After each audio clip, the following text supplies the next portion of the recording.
আপনারা জানেন আমাদের রাষ্ট্রবিরোধী শক্তি কংগ্রেস, যে কংগ্রেসে দেশ ভাগ করেছিল, আপনারা জানেন আমাদের ভারতবর্ষের ইতিহাসে ভাগ করেছিল এই কংগ্রেস। এবং আজকের দিনেও সেই কংগ্রেসের নেতা রাহুল গান্ধী, ওনার মা একজন বিদেশিনী, সেই বিদেশিনী সন্তান আজকে আমাদের ভারতবর্ষে অশান্তির সৃষ্টি করতে চাইছেন। আপনারা দেখেছেন আমাদের গণতন্ত্রের পীঠস্থান আমাদের পার্লামেন্ট ভবনের দিকে ওনারা এগিয়ে গিয়েছিলেন। আমাদের ভারতবর্ষের প্রধানমন্ত্রীর বাসভবনের সামনে ওনারা ধর্ণা প্রদর্শন করেছেন। এটা আমাদের রাষ্ট্রবিরোধী, ভারতবর্ষকে দুর্বল করার জন্য, ভারতবর্ষের গণতান্ত্রিক ব্যবস্থাকে নষ্ট করার জন্য আজকে কংগ্রেস সেখানে ওনাদের ভূমিকা। ওনারা রাষ্ট্রহিতে কোনো কাজ করেন না, ভারতবর্ষকে ধ্বংস করা ওনাদের হচ্ছে মূল লক্ষ্য। তার জন্যই দেখেছেন আজকে ভারতবর্ষে বিভিন্ন জায়গায় ওনারা রাষ্ট্রবিরোধী কার্যক্রমে ওনারা লিপ্ত হয়েছেন। কাজেই কংগ্রেসে ওনাদের যে ইন্ডিগো জোট রয়েছে, সেই ছাত্র আন্দোলনের নাম করে আজকে ওনারা ভারতবর্ষের গণতান্ত্রিক ব্যবস্থাকে অচল করে দেওয়ার জন্য, ভারতবর্ষের গণতান্ত্রিক ব্যবস্থাকে নষ্ট করার জন্য ওনাদের যে প্রয়াস, সেই প্রয়াস আমাদের ভারতবর্ষের জনগণ, সাধারণ জনগণ তা মেনে নেবে না। ভারতবর্ষের রাষ্ট্রশক্তিতে আজকে এই কংগ্রেস, সিপিএম ওনারা আজকে ওনাদের যে ভূমিকা, সেই ভূমিকাকে মানুষ ধিক্কার জানায়। এবং সেই ধিক্কার প্রদর্শনের জন্য আজকে ভারতবর্ষের সমস্ত জায়গায় আমাদের ভারতীয় জনতা পার্টির ধিক্কার র্যালি চলছে।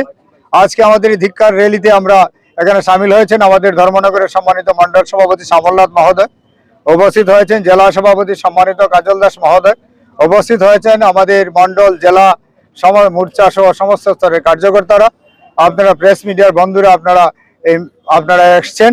সবাইকে ধন্যবাদ জানাই এবং ধন্যবাদ জানাই এই রাষ্ট্রপ্রেমী জনগণকে এবং আমাদের রাষ্ট্রের আধা সামরিক বাহিনী, সেনাবাহিনীরা গতকালকে কংগ্রেসের যে একটা চক্রান্ত, সেই চক্রান্তকে গত পরশু দিনে চক্রান্তকে ওনারা ভেস্তে দিয়েছেন। কারণ ওনারা চেয়েছিলেন ভারতবর্ষে একটা অশান্তির পরিবেশ সৃষ্টি হোক। ছাত্ররা প্রথম ছাত্র আন্দোলনের নাম করে সেখানে আমরা দেখলাম রাহুল গান্ধী ধর্ণা এসে যুক্ত হয়েছেন, প্রিয়াঙ্কা গান্ধী ধর্ণা এসে যুক্ত হয়েছিলেন। ওনার যে রাষ্ট্রবিরোধী চিন্তাধারা, সেই রাষ্ট্রবিরোধী চিন্তাধারার জন্য সমগ্র ভারতবর্ষের মানুষ আজকে ওনাদের ধিক্কার জানানোর জন্য রাজপথে হাজির হয়েছেন। আমাদের ধর্মনগরের মানুষ, আমরা ধর্মনগর শহরে আমরা কংগ্রেস ভবনের সামনে এবং শহরে মিছিল করে আমরা প্রতিবাদ জানিয়েছি। এবং আমরা ওনাদের জানান দিতে চাই, ওনারা আমাদের ভারতবর্ষ, সেই ভারতবর্ষকে নষ্ট করার জন্য, ওনাদের চক্রান্তকে ভেস্তে দেওয়ার জন্য ভারতবর্ষের মানুষ তৈরি। কাজে ওনারা যা কিছুই করুক না কেন, আমাদের ভারতবর্ষ সুরক্ষিত থাকবে। আমাদের যশস্বী প্রধানমন্ত্রী নরেন্দ্র মোদীজির নেতৃত্বে আমাদের ভারতবর্ষ যেভাবে এগিয়ে যাচ্ছে, আজকে আমরা চতুর্থ অর্থনীতির দেশে আমরা পরিণত হয়েছি। আজকে আমরা অর্থনীতিতে স্বনির্ভর, আজকে আমরা সামরিক শক্তিতে আমরা স্বনির্ভর। কাজেই ওনাদের এইসব যত চক্রান্ত, সেই চক্রান্ত ভারতবর্ষকে নষ্ট করতে পারবে না, ভারতবর্ষের উন্নয়নকে ব্যাহত করতে পারবে না। ভারতবর্ষ এগিয়ে যাবে, এই কথাগুলো বলে এবং ওনাদের ধিক্কার জানিয়ে আমি আমার কথা বলা এখানেই শেষ করছি। নমস্কার সবাইকে। এটা তো একটা ছাত্র আন্দোলন ছিল, যেহেতু নিট পেপার লিকের বিষয় ছিল এবং দেখা গেছে ধীরে ধীরে একটা রাজনৈতিক রং দেওয়া হয়েছে। দেখুন, কংগ্রেসের কাছে তো আজকের দিনে কোনো ইস্যু নেই, এবং শুধু কংগ্রেসের কোনো বিরোধী দলের ক্ষেত্রে, সেটা রাষ্ট্রের ক্ষেত্রে হোক, রাজ্যের ক্ষেত্রে হোক, কোনো ইস্যু নেই।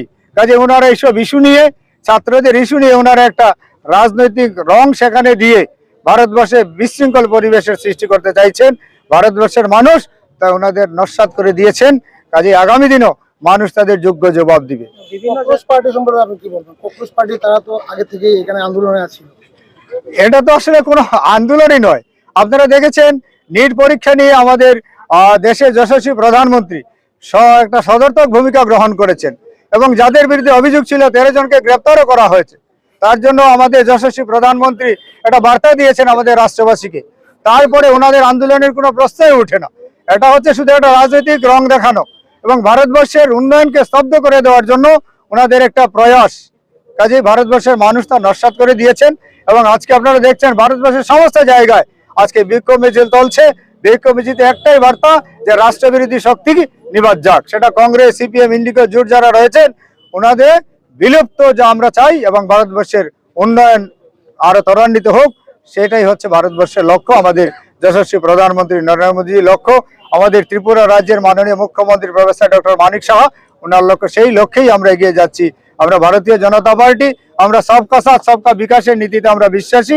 আমরা চাই ভারত আবার জগৎ সভায় শ্রেষ্ঠ আসন লোক, এই লক্ষ্যেই আজকে কাজ চলছে ভারতবর্ষের বিজেপি পরিচালিত রাজ্য সরকার এবং কেন্দ্রীয় সরকারের। কংগ্রেস পার্টি তো ধর্মেন্দ্র প্রধানের ইস্তফা চাইছেন শিক্ষামন্ত্রী। সেটা হচ্ছে এটা তো ওনাদের বিষয়, কিন্তু আমরা জানি আমাদের শিক্ষামন্ত্রী উনি একদম পরিষ্কার পরিচ্ছন্নভাবে কাজ চালিয়ে যাচ্ছেন এবং ভারতবর্ষের শিক্ষা ক্ষেত্রে একটা নজির সৃষ্টি করে যাচ্ছেন তিনি। আগামী দিনে শিক্ষা ব্যবস্থা আপনারা দেখেছেন, নতুন শিক্ষানীতি চালু হয়েছে, সেই নতুন শিক্ষানীতিতে ভারতবর্ষের ছেলেমেয়েরা এগিয়ে যাবে, বৃত্তিমূলক শিক্ষা লাভ করে তারা জীবনে প্রতিষ্ঠিত হতে পারবে। সেই লক্ষ্যেই আমাদের রাষ্ট্রের সম্মানীয় শিক্ষামন্ত্রী কাজ করে যাচ্ছেন এবং ভারতবর্ষ আগামী দিনে আরো উন্নতির পথে এগিয়ে যাবে।